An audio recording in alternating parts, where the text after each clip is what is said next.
महाराणा सांगा 1509-1528 ई।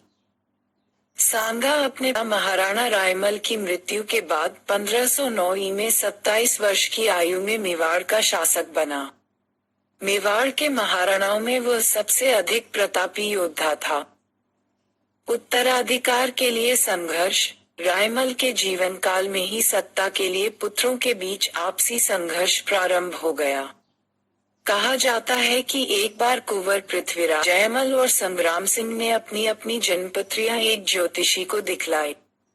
उन्हें देखकर उसने कहा कि ग्रह तो पृथ्वीराज और जयमल के भी अच्छे हैं, परंतु राजयोग संग्राम सिंह के पक्ष में होने के कारण मेवाड़ का स्वामी वही होगा। ये सुनते ही दोनों भाई संग्राम सिंह पर टूट पड़े। पृथ्वीराज ने हूल मारी, जिससे संग्राम सिंह की एक महाराणा सांगा, महाराणा उदय सिंह आंख फूट गई। इस समय तो सामगदेव, महाराणा रायमल के चाचा, ने बीच बचाव कर किसी तरह उन्हें शांत किया, किंतु दिनों दिन कुंवरों में विरोध का भाव बढ़ता ही गया। सारंगदेव ने उन्हें समझाया कि ज्योतिषी के कथन पर विश्वास कर तुम्हें आपस में संघर्ष नहीं करना चाहिए। इस समय सांगा अपने भाइयों के डर से श्रीनगर, अजमेर के करमचंद पनवार के पास अज्ञातवास बिता रहा था। रायमल ने उसे बुलाकर अपना उत्तराधिकारी नियुक्त किया। समय ही दिल्ली के अधीनस्थ इलाकों पर अधिकार करना शुरू सांगा ने सिकंदर लोदी के कर दिया था, किंतु अपने राज्य की निर्बलता के कारण वह महाराणा के साथ संघर्ष के लिए तैयार नहीं हो सका। सिकंदर लोदी के उत्तराधिकारी इब्राहिम लोदी ने 1517 ई में मेवाड़ पर आक्रमण कर दिया। खातौली, कोटा नामक स्थान पर दोनों पक्षों के बीच युद्ध हुआ, जिसमें सांगा की विजयी हुई।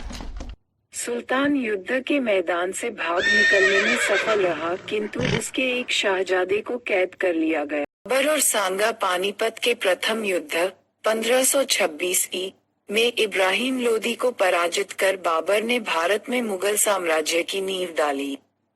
शीघ्र ही बाबर और सांगा के बीच संघर्ष प्रारंभ हो गया, जिसके निम्नलिखित कारण थे। 1.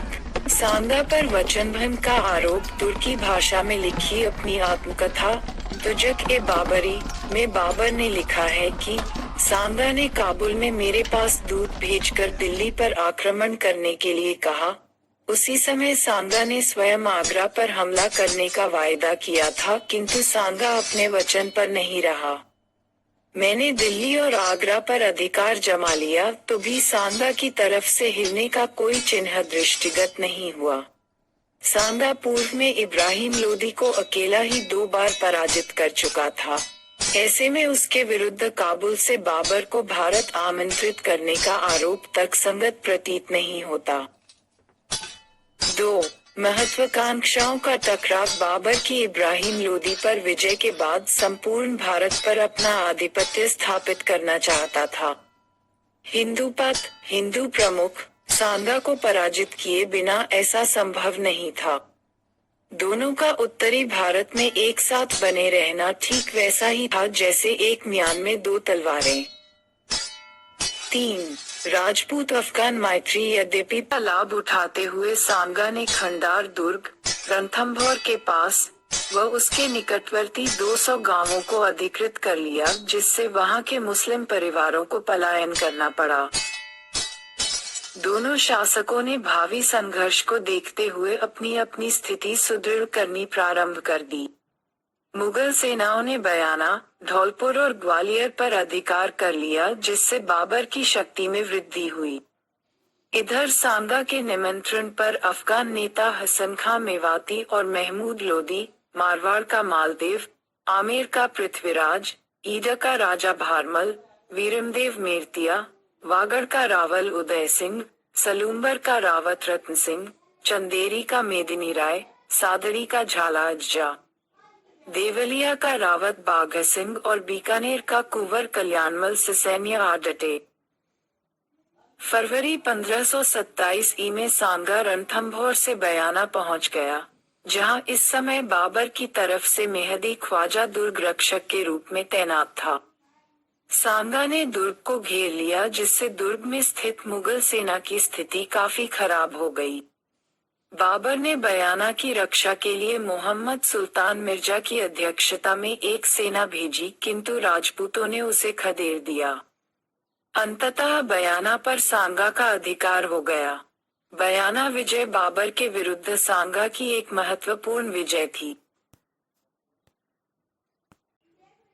कविराज श्यामदास कृत वीर विनोद के अनुसार 16 मार्च 1527 को सुबह खानवा, भरतपुर के मैदान में युद्ध प्रारंभ हुआ।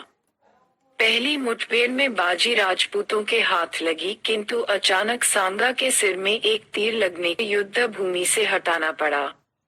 युद्ध संचालन के लिए अब सरदारों ने सलूम्बर के रावत रत्न सिंह चुंडावत से सैन्य संचालन किया। खानवा के युद्ध के बाद मूर्छित सांगा को बसवा ले जाया गया।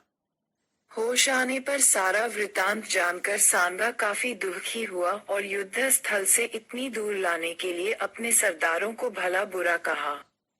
बाबर से अपनी पराजय का बदला लेने के लिए जब सांगा चंदेरी जा रहा था, तब मार्ग